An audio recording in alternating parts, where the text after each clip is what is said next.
Okay, happy Saturday morning, everybody. Today's live stream is going to be public. I want to go through some Baji and Pigua basics. The way that I train myself, and in the order that I train. Obviously, you can train whatever order you want, but I wanted to take the opportunity to actually go through a good workout and show you what we do on Patreon. Speaking of, I don't know if this is going to be visible or not. Probably not. Okay, so well, maybe it is. Okay, let's see. So that's where we're at. There's actually no space in between God Spear CQB. We focus on the combatives of the Wutan system. That's what we pride ourselves on, being constantly in touch with. There's other guys out there that do a great job with the beauty of it. I'm not that beautiful. I just like to do the martial arts.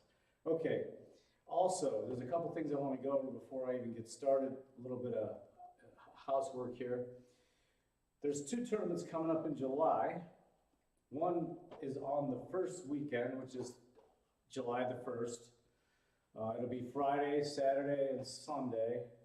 And that's with my Kung Fu brother down in Florida, Nick Screamer. He's got the ICMAC, ICMAC. You can look that up on Google and sign up, or whatever search engine you use. It's definitely the biggest and the most wonderful tournament in the country. Every year it's that he had, obviously we didn't have it during COVID, but last year it was large already, recovering, and this year it's going to be huge. One thing is the sand shower, or sand, whatever you want to call it. If you're interested in participating in fights, you need to get in contact with the promoters and do it soon. Actually, the fighter registration has been waived. And when I mean registration, I don't mean actual signing up. I mean the payment. He waived the payments, and he's inviting fighters from all over. So if you're still young enough to do that kind of thing, that's one of the greatest places to do it. I don't know what all you know about Sanshao, but it's one of the most rigorous fighting competitions there is. It's bracket, meaning that you fight until you either lose or you win. And it's full contact. They have throws, but you're not allowed to actually grapple on the ground, so you have to finish the fight in a more, I guess you would say, more contact. Now the throws can be pretty crazy. Just look up Sanshao or Sanda if you've never seen it before. It's the traditional fighting of China and Taiwan. So that's going to be great. I mean, every year that he's had it down there, that I've been able to attend, it's a heck of a show. We got people coming in from South America, from Mexico, Cuba, all over the place, because remember, Orlando is like the playground of the United States. I mean, it's just beautiful down there. And it's at a resort. I mean, you can't beat it. The second tournament is up in New York. I believe it's Sifu Raul Ortiz. He's throwing that one. You could probably look up his name. I can't remember the name of the tournament itself. Let me see if I could get the information there.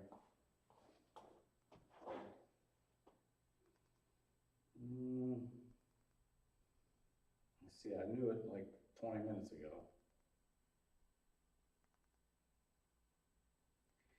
Anyway, his last name is Ortiz, and it's in New York in July. It's probably the only Kung Fu tournament in New York in July. I don't see it right now. Anyway, that would be another great one.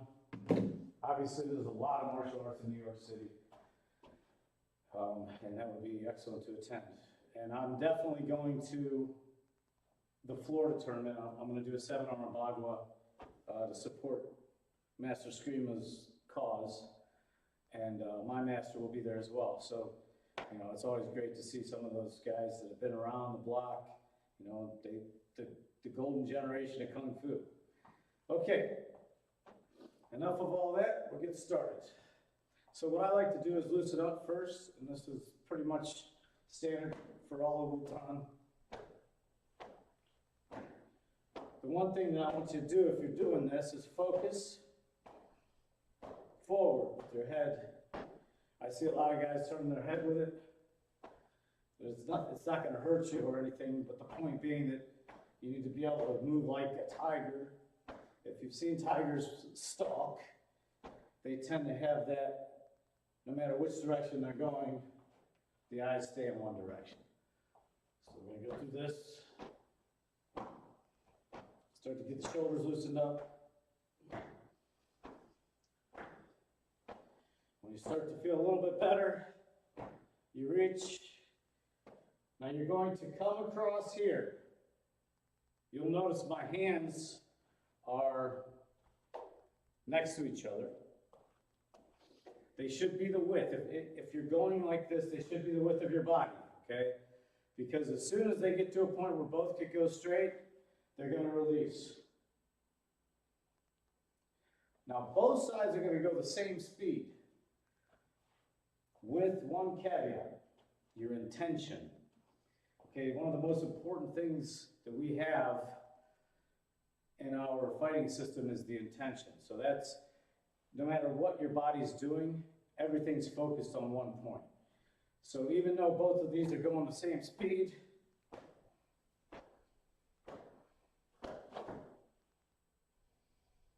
I'm looking beyond my hand. I usually try to focus at least 5 feet or so beyond, just like if you're hitting a target.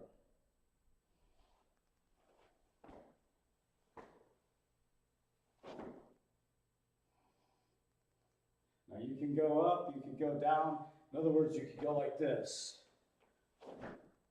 Notice how I sunk.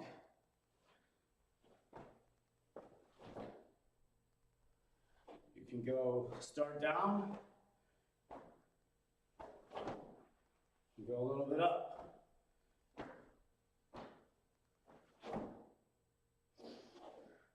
Okay, I gotta turn that light down. Pardon me, that thing's killing me. The color's way off.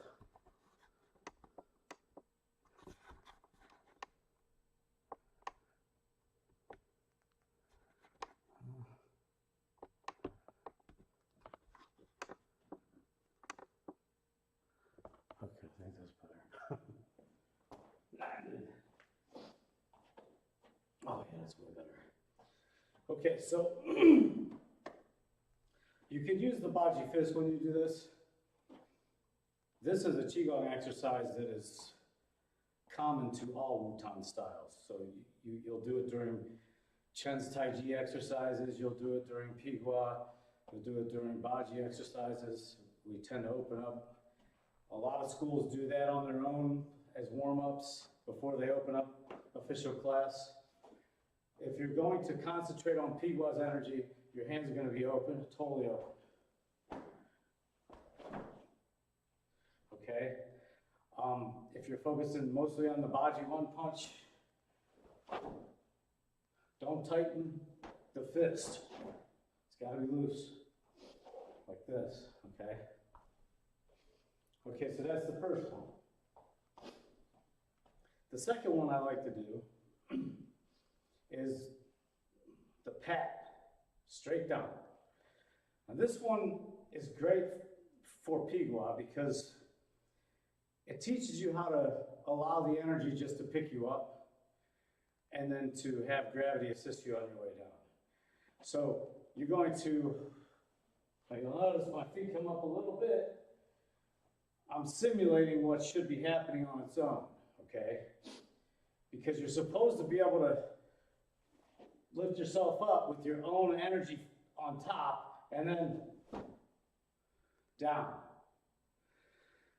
Your hand could go two different ways. It could go flat or it could be a chop. But the point being that you're going to want to start down. You're going to go this way up. It's going to pick up the other arm.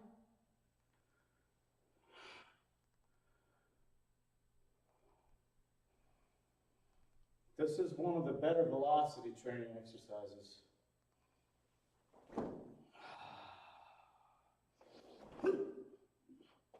And if that happens, that's your diaphragm being compressed. That should happen naturally. You're not doing that on purpose.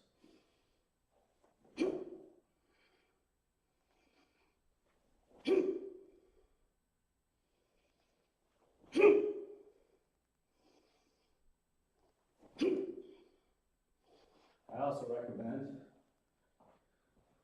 something like this. Now, if you haven't hit things before, you gotta be careful, obviously.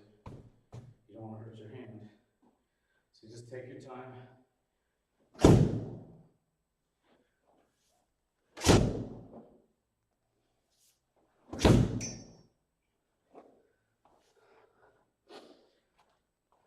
So that's a single hand. And you can put it flat, like I said.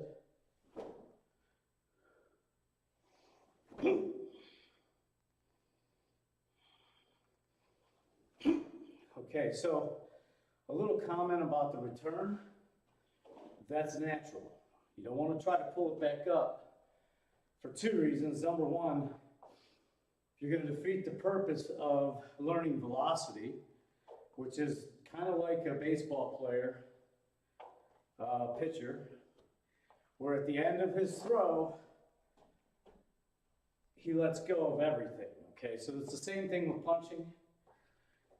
You can get there if you practice this by allowing it to bounce back because of your tendon. So you're not going to come back, you're not going to go snap up. You're going to go, and that's natural. Okay, so it's the same thing with the punch. And well, we'll show you that in a little bit. So we're going to do the next exercise first. So next exercise has the same motion, but this time you're going to use both hands to strike. So your first hand is going to hit the back of the hand, front of the hand, back of the hand, front of the hand, back of the hand. So 1, 2, 3, 4, 5, 6, 7, 8, 9, 10. Now, if you're going to do it more controlled, you'll pull back to your waist. If you're pretty good at Pigua, been practicing for a while, you can let it go as far as let it go behind you and over top. All the different variations will help you gain energy from that. So you eventually you're just going to want it to be nice and smooth. You go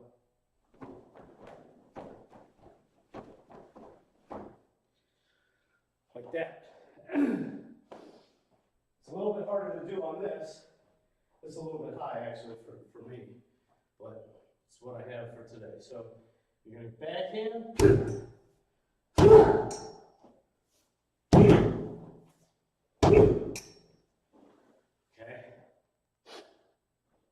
That's that exercise. And if you can regiment them out to, say, start out 25 per exercise, then later on 50, and then eventually you do 100 per exercise because your goal is to get to 1,000 punches a day. It doesn't matter which punch, but you want to do 1,000 a day. And then that'll get you to the point where you're confident that your strike will be the same, just like a swing from Tiger Woods' driver. 1,000 swings or whatever. I'm not a golfer, but I do know that the skill set is the same. Once your body becomes expert at that, you no longer have to worry about whether you're doing it right or not. So that's that exercise. Next one. This one's probably my favorite of these Pigua exercises because it teaches you how to shift your whole core towards the target, okay? So we're going to go down, and then you're going to snap out. Down, snap out. You can do them singly. You could go Or you could do them at the same, in the same string. So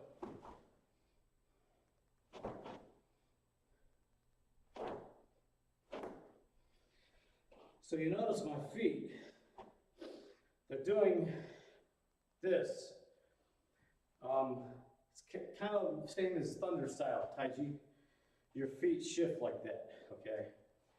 That allows you to generate a lot of energy in a very short space. So I'm still exaggerating just a little bit. In the old days, you weren't allowed to move these at all until you went into a full bow stance. And that's great to teach foundation. But when you're working on mobility, you need to understand that your feet can be force multipliers no matter what you're doing. So we're gonna go 1, 2, 3, 4, 5, 6, 7, 8. And you switch to the other side.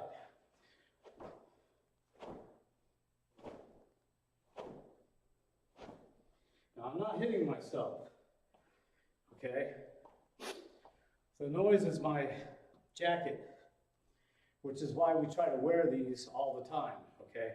Eventually what will happen is you'll see a frequency change. Well, you'll hear it, you won't see it. Depending on how fast you're moving. A lower frequency means you're not really moving that fast. Higher frequency means you're moving faster. So every once in a while you'll hear it hit real high. That's when everything is perfectly in sync, okay? Eventually, the every once in a while will be every 10 times, and then every 5 times, and then every time. As Grandmaster Yang always said, if you can get 1, you can get 10. If you can get 10, you can get 100. If you can get 100, you can get them all, okay? So that exercise is excellent if you have this type of tool here.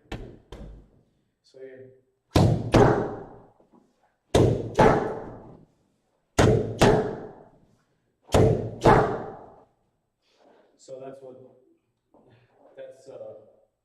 one of the things Pigua will help you with, that velocity, okay? Velocity when hitting a bag, especially something that weighs 300 pounds, is not going to cause this.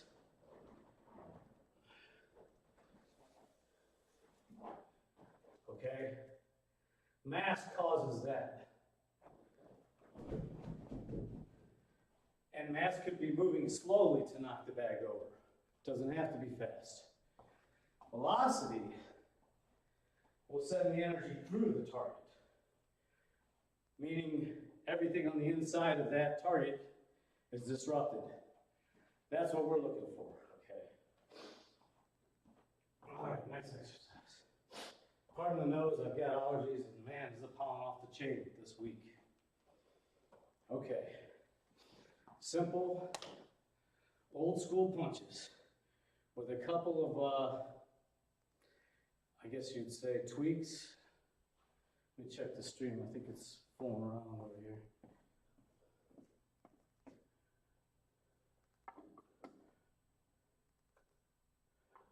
For some reason, it's not doing good. Well, what's going on? Is there something wrong in the background?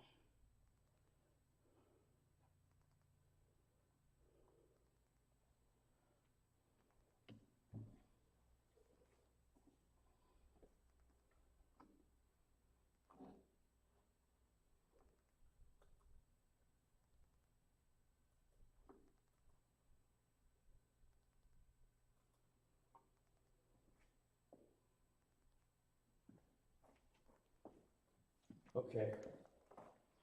Well, I'm running hotspot. That's probably the reason why it's having trouble. A lot of times I'll just record it and I'll put the post up on Patreon on a day like today when it's giving me trouble. But we'll work through it. Okay, next exercise. I'm going to take the jacket off for a minute for this one because I want you to see a few things that you can't see with the jacket. So I'm going to overextend all of my sinew. In other words, I'm going to tax all my tendons. Now you've got to do this gradually. I've been doing this since I was a little kid, a real little kid. So you don't really want to do it all the way turned until you've been doing it for a while. And you're always going to want to massage all your muscles afterwards because your tendons can keep a load on there caused by muscles that are not released. And the person that I go to taught me a little bit about taking care of my muscles said all you have to do is push in on each muscle that is sore until it releases. Okay, that'll help a lot of tendonitis, which you will get from punching. So I'm going to twist my shoulder. I'm even twisting my arm. And then I'm going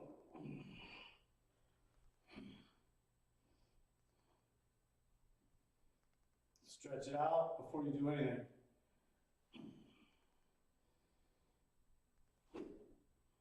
Okay, so it's hard to see because it's fast, but the tendon actually stops the punch. So if I go here, you'll see it pop back on its own, now that I don't have the jacket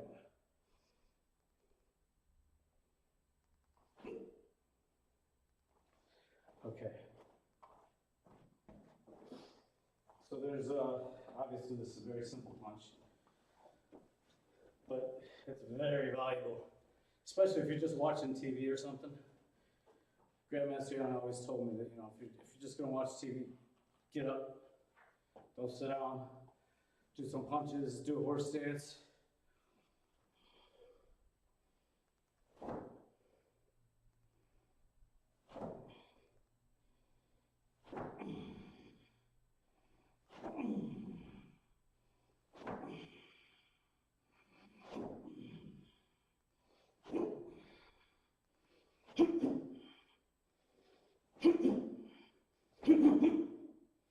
So you do multiples, okay?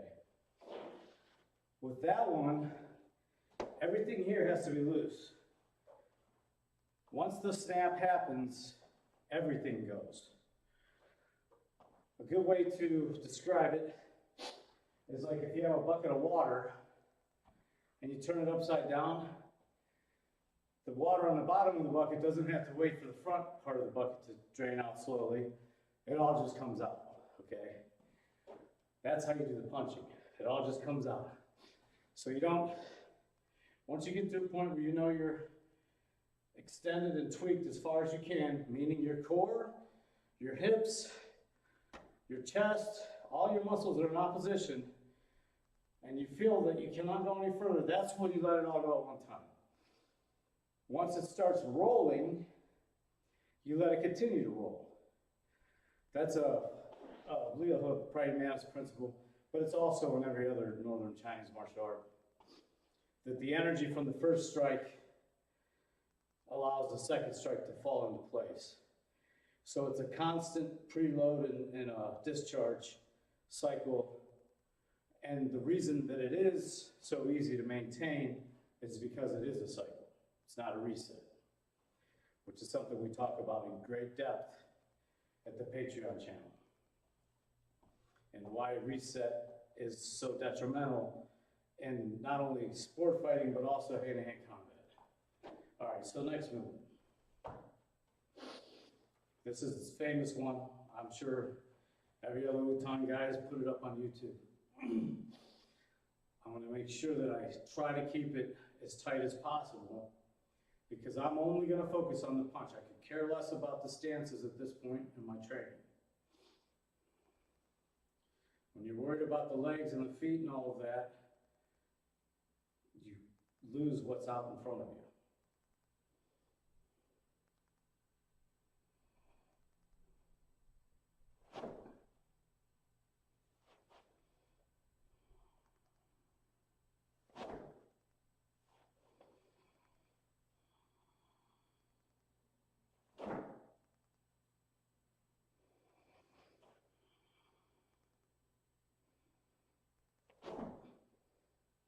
Now, what's important on this one is that these stay directly in front of each other. in line, which it took me a long time to get because I started in Northern Shaolin, well, Taekwondo, then Northern Shaolin, and they always did this, or this, okay? In Baji, the body has to facilitate the energy in one place in time in order to get perfect. So as soon as you change the trajectory of any of the motion, you lose the energy on the front. Meaning if I go this way, now I have energy going that direction and that direction. That's not perfect, okay? You want it to go straight. Okay, now we're going to do the same thing on the others. I'll show you. So we're going to have your hand out again. Only this time we're going to go here. When you cross here, this straight line has to go. This foot releases, okay?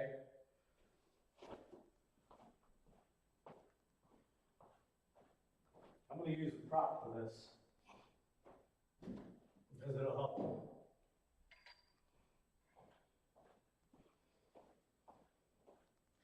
So,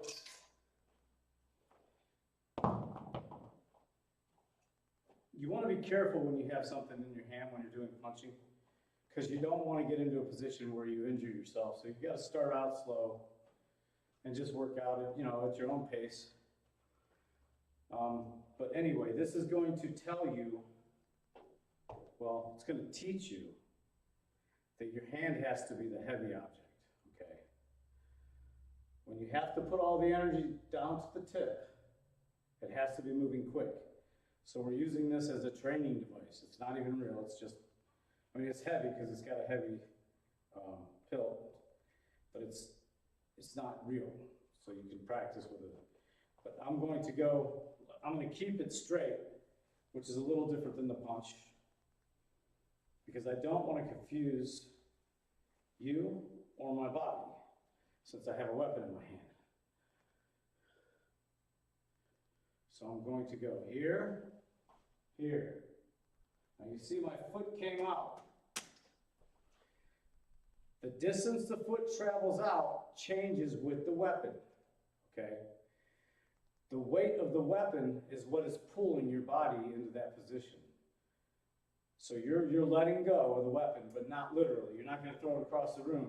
You're going to let all the energy go out into the weapon so that your hand is no longer in control of it, and then it'll come back on its own again with the tendons.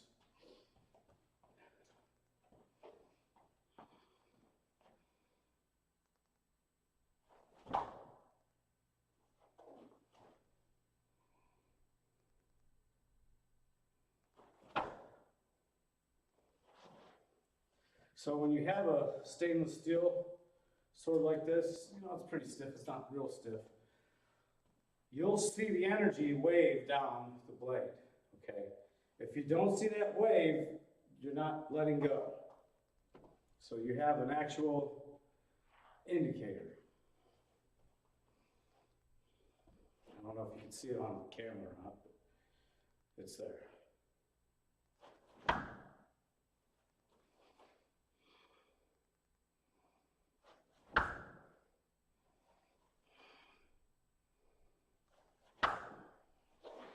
Okay, so put this away, and I'll show you with the hand.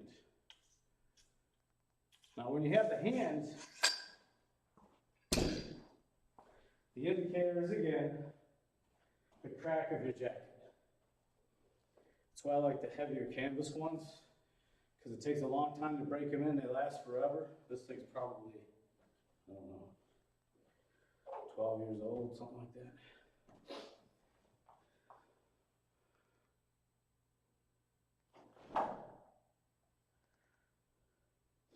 Okay, now I'm going to try to not make noise with my foot. I actually might keep it in the air on purpose, just so I can focus on the sound that I'm making with my hand, okay?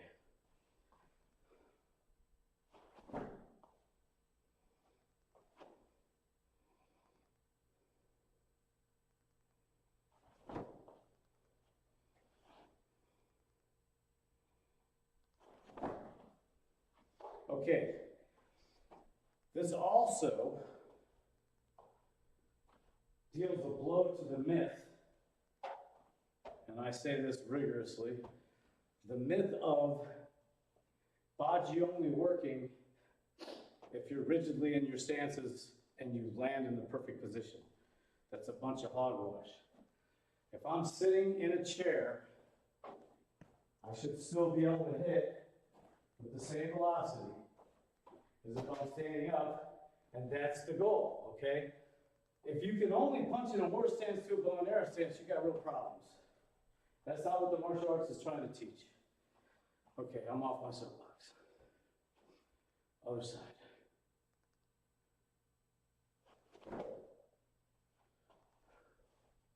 Now the foot isn't intentional.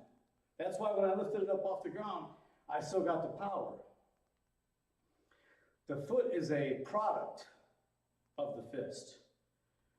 The foot is the foot drags behind the energy, and it doesn't stop until the energy has hit and comes back.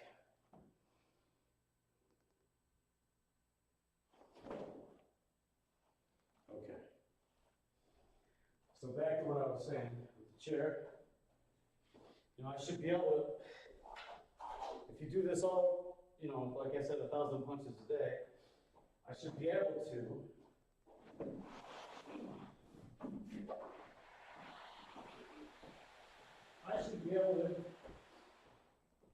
get a lot of energy close, mid-range, far range, standing, sitting, laying down, all the above, okay? Because the release of the torso has to be independent of the lower body at some point. Obviously, when you start out, you want to do your stances and all that, but at some point, you got to be able to release your torso no matter what's going on with your legs.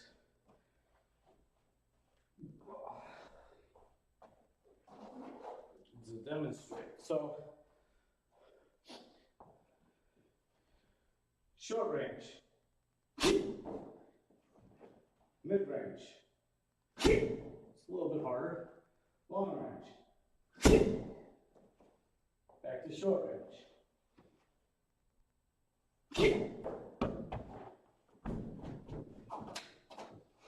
Sitting in the chair, feet off the ground, feet only on the chair.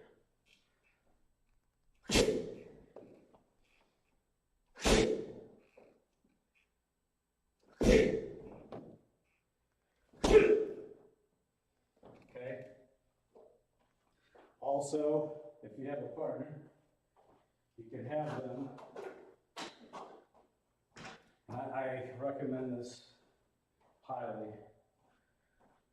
I don't have a partner right now, but if you have a partner, you can lay down on the ground and have them hold this thing up like about there, and learn how to strike from the guard. That's very useful. Okay. Next one.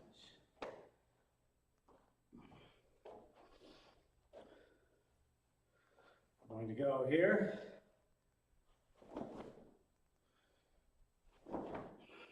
Now I'm not doing all the way around like beginner, because again, I'm trying to demonstrate to you that this needs to move independently of this. Because you could be flying through the air, jumping, whatever you're doing, you still should be able to unleash that cannon. So I'm going to move these as little as I can, more like the thunder style, instead of going into a full bow stance.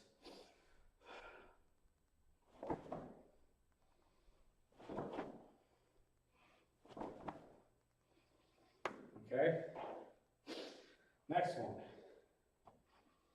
fire and water. 45-degree angle.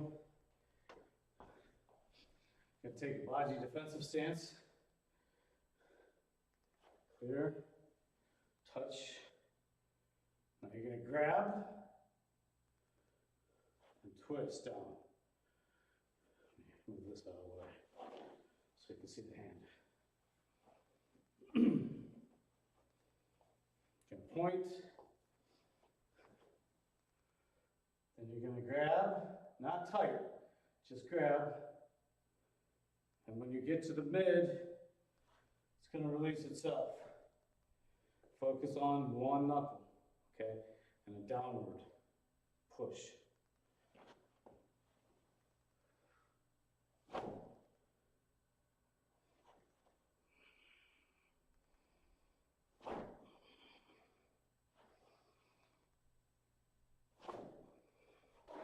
And you do the other side, same thing. Okay.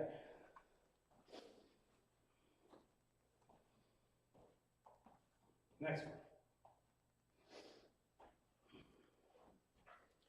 These uppercuts are going to be a little bit different than a regular uppercut, but not much. Okay. So you're going to let it go way past. It's going to hit on this angle.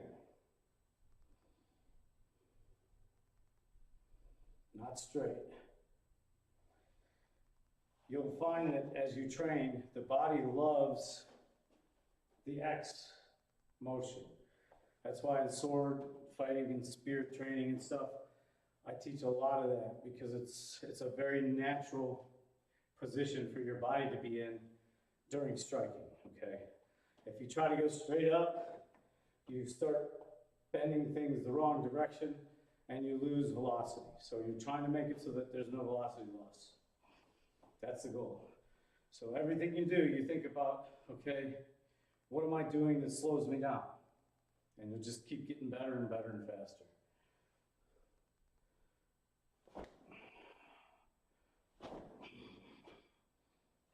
Now let that thing pick you up off the ground. So the feet come up, okay? That's a single. Fine. Next one, and this helps you understand that the velocity of your weapon, my arms, can influence or manipulate your body weight, okay? So you're gonna go one, we're gonna try to keep these opposite. I see a lot of guys that can't get it there, that's fine. It's not a rule, but you're gonna try to get it as far as you can.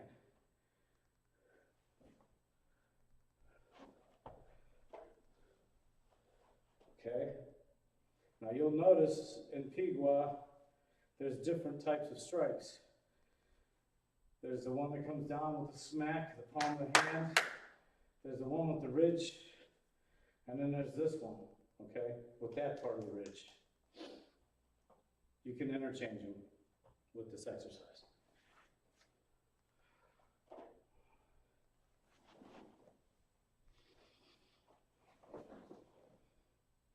So what I was talking about before is if you get moving real fast, your heels will come up off the ground. Feels crazy.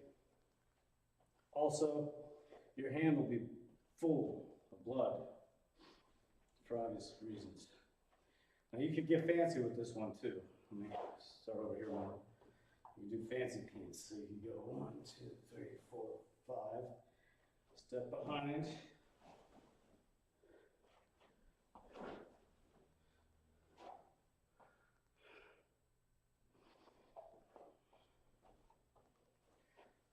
Or you could just go straight around.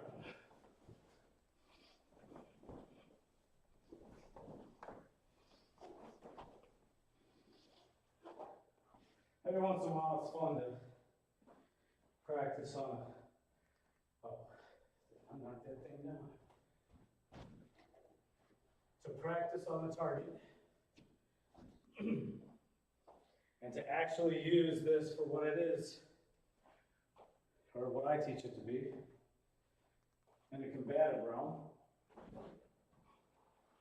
which is to stop a creep up from behind, okay? So, you know, instead of going like this, you know, you just go right into it. That's a little bit low. So creep up from behind, step towards it, into it. Creep up from behind, step towards it, into it, into it. Same thing with the other side. And it doesn't matter what side you go. What matters is that you go immediately. As soon as you feel a touch. Oh, that was a little bit extreme.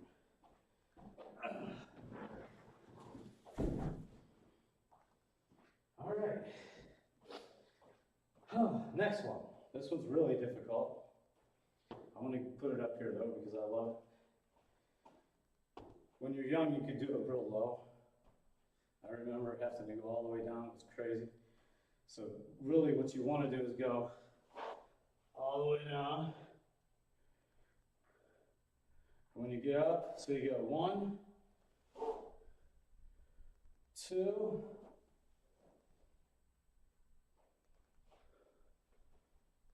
3. Now that open is because your arms, your weapons, whatever, are bouncing off you. It's not on purpose, okay? So what it's trying to do is trying to teach you how to use the core to whip your arms around. Same thing as using a, like this thing here. Jump whip. Or whip chain or whatever. Your arm shouldn't have any muscle. And your shoulder shouldn't be allowing, well, not allowing, it shouldn't be assisting in anything. So this bounces off. Okay? That's what you're looking for. It took me a long time to understand that, but nevertheless, that's what it is. So you go here.